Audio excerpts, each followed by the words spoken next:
Welcome back to this explainer. Right now, we are watching this completely wild mix of dynamic military actions and incredibly fragile diplomatic frameworks playing out at the exact same time between the United States and Iran. It's literally a high-stakes geopolitical chessboard. You've got backroom negotiations slamming right into physical standoffs out on the open water. And look, this isn't just distant politics. It's a clash that dictates the security of a vital global economic choke point that affects all of us. So today, we're going to break down exactly what's happening, what both sides are demanding, and how these two fundamentally different strategies are colliding in real time. Here's our quick roadmap for today. We'll start with the 14-point framework, look at Washington's strategy, outline Tehran's red lines, and finally, examine the battle for control over the strait. Let's dive right into Section 1, the 14-point framework. So the United States has officially put forward a brand new Memorandum of Understanding. It's their latest push to restart negotiations that have been stalled for quite a while now.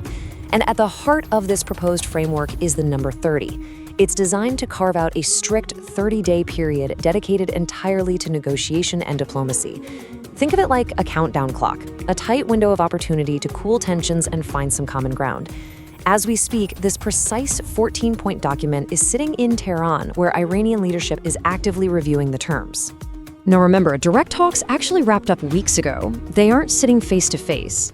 Instead, the whole world is basically waiting for Iran's response, which we expect to be delivered via Islamabad. Pakistani mediators have really been the absolute glue here. They've been consistently working between the U.S. and Iran to keep a dialogue alive ever since those direct talks broke off.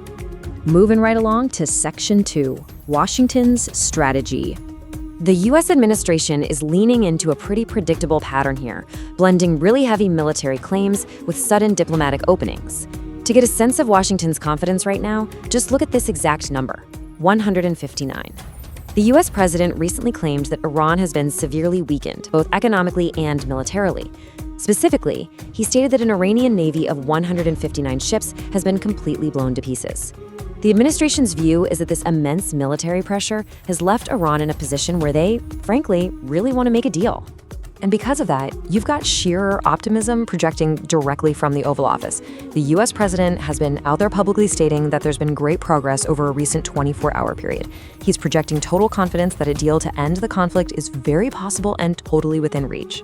But man, there is a stark contrast going on here.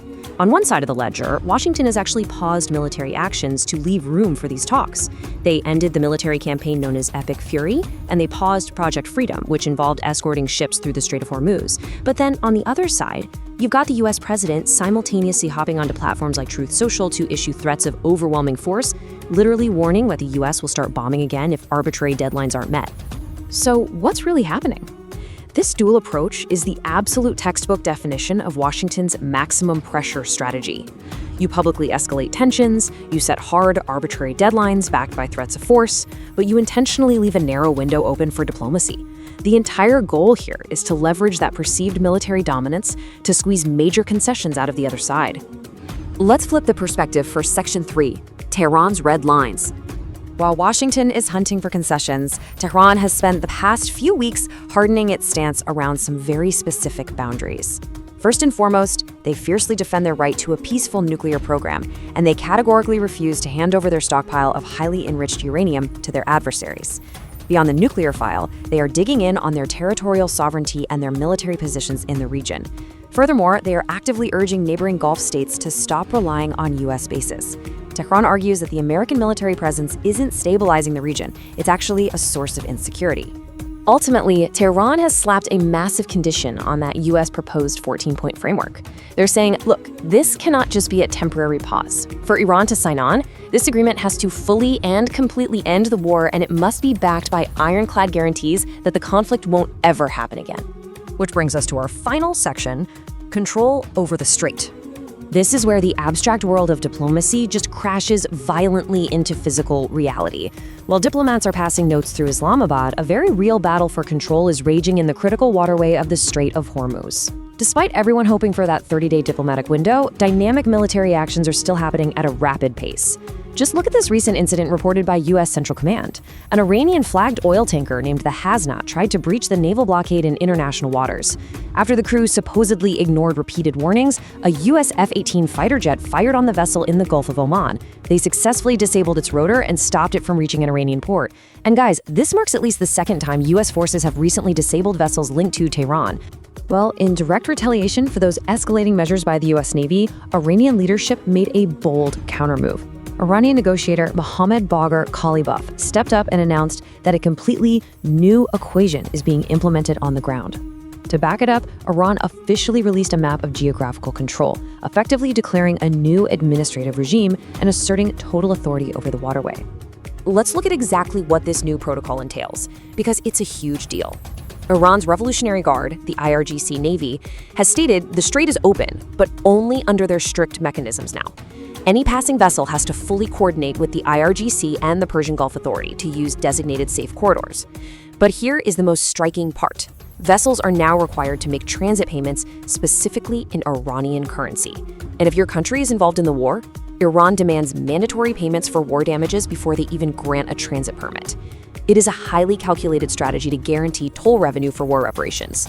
Turning a vital global economic choke point into a heavily regulated toll road doesn't just impact warships, it threatens to send shockwaves through global shipping and trade, hitting economies everywhere.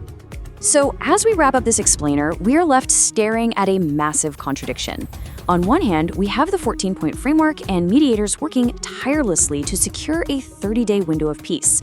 But on the other hand, we literally have fighter jets, disabling tankers, and brand new hardline toll protocols completely rewriting the rules of naval transit.